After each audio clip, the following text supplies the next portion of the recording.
Hello guys, in this video I am going to show you how to delete your account on Reddit.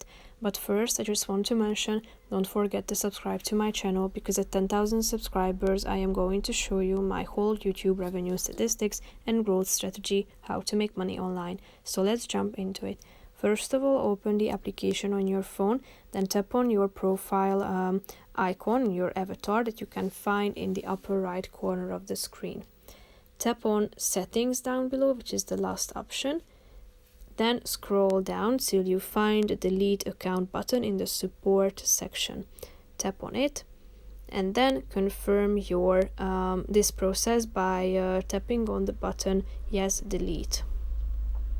You need to verify your identity in order to delete your account by adding your username and your password. Now if you are done with entering these, all you have to do is pressing the button continue, thereby deleting your account.